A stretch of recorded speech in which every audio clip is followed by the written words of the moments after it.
Creating chord progressions can become very frustrating, especially if you're feeling limited with the amount of chords you know, but also when your chords are sounding robotic like this. But what if you just learnt a few chord tricks that could take those basic boring chords and turn them into emotional, uplifting, dynamic chords like this?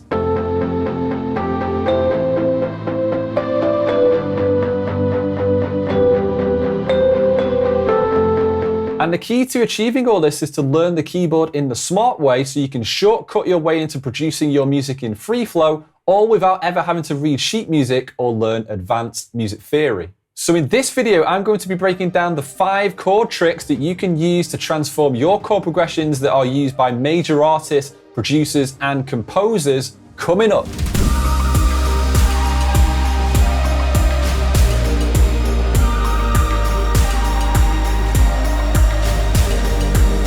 Hi, I'm Michael Emmerson, bringing you the best tips, tricks, and tools to accelerate your keyboard skills for your music production. Let's dive straight into it.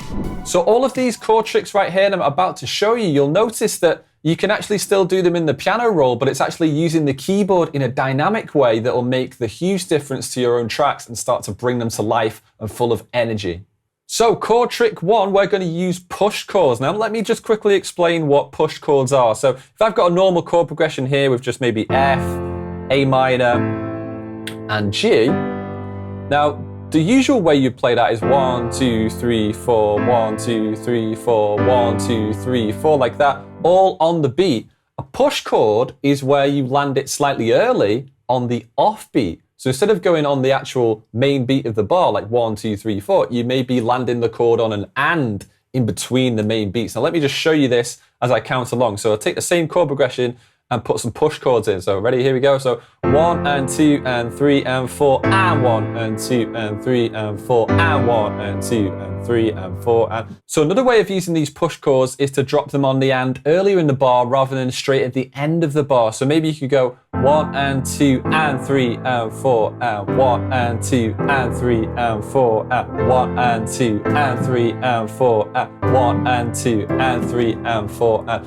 Now I might have been voicing the chords differently there, but you can see push chords will work on any type of chord voicing or any basic chord as well. Okay, chord trick 2. So now we've added some rhythmic variation in there with push chords. Now what you could do is change the chord shape. So instead of having these basic root position chords, you can do the next chord trick, which is nearest inversions, okay? So what I mean by this is we're going to use chord inversions to play the nearest inversion to where you start. So if I'm starting on F like that, instead of going up to this A minor, I might maybe drop to this A minor, and instead of going to this G, I'm going to go to this G. Then maybe I'll stick an E minor in as well. So for example,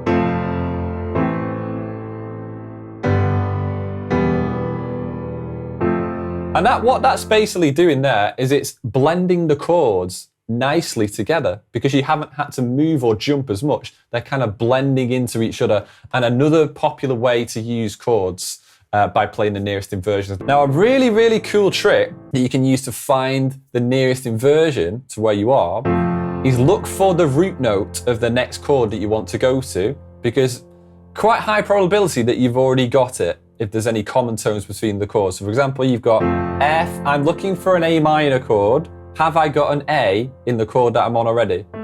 Yes, I have, which helps me figure out that actually there's a near one right there. Now, have I got a G? Because that's the next chord that I want. Well, no, I've not got a G, that's an A. Oh, hang on, I could move this down a shape. That's the nearest one right there. How about E minor? Have I got an E? No, but there's an E there. Oh, hang on. So that's a bit like, I like to think of it as like a little sat nav for your chords, finding the nearest inversions. You look for the root note. Have you got it already? Because if you have, it's likely that you won't have to make as much movement and you can keep your chords nice and knitted together and blend them really, really nicely, just like they do in pop songs. So if you want some ready-made hit chord progressions to swipe so you can combine them with these chord tricks, definitely check out the free resource that I've made for you called the Chord Progression Cheat Sheet, where you can basically swipe hit chord progressions in lots of different areas and you can drop them into lots of different genres of music. So definitely check that out in the description below, or go to fasttrackkeys.com/cheat sheet. Okay, so chord trick 3 is what's called the inverted pedal note.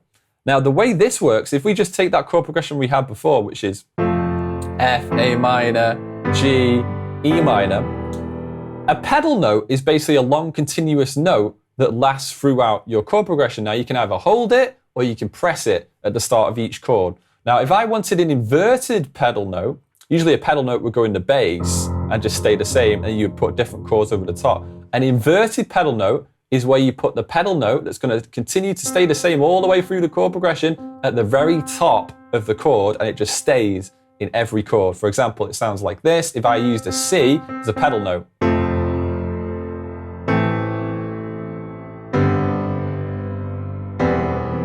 Yeah, so that. So it's added like a nice little extra flavor in there, and it's very simple to achieve. And this is a hack to find more advanced chords. For example, this, instead of being a G now, it's a G add 11, and instead of this being E minor, it's now E minor 6.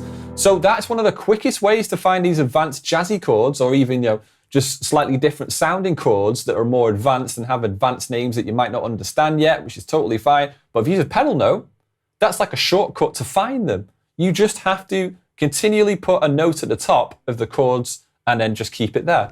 Okay, chord trick 4 is chord voicing. Now, voicing basically means the way in which you spread out the notes of a chord across the keyboard. So rather than playing maybe in closed voicing like this, which sounds okay, doesn't it? But we might want to open that up and maybe play some open voicing like this.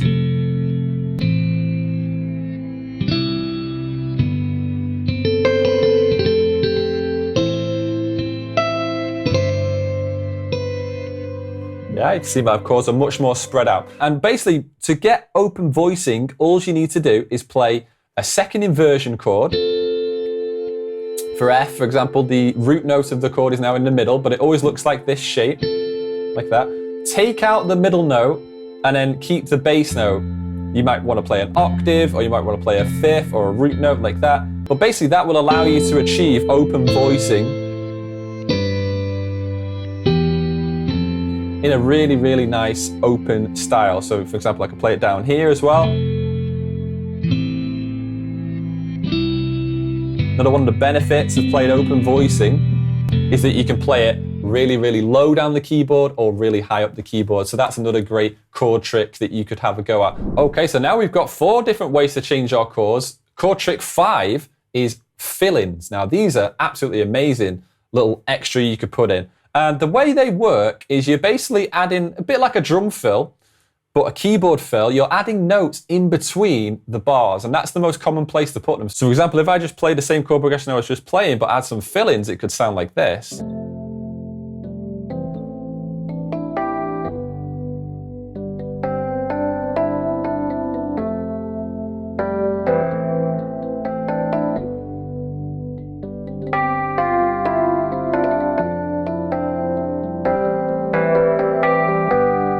Really, really makes a huge difference that. Now you can start with simple fill-ins. For example, if I just go back to these chords again, I just put one note in for a fill-in, that's fine. So you got an F chord, play a little G before it goes to the next chord.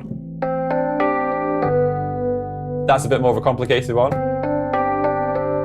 So you can do whatever you like in fill-ins. You can do whatever you like. So maybe I could play it again with just nearest inversions.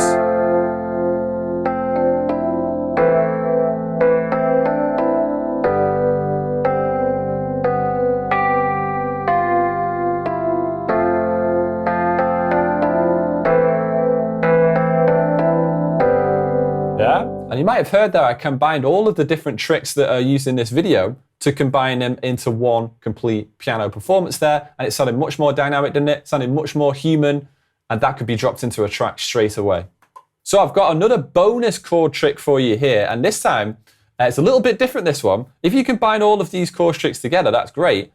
But if you combine them with VST plugins as well, with different sounds, you can really take it to the next level. So for example, I've got electric piano right here, and I'm going to combine it with a synth called Signal, and it could sound a bit like this.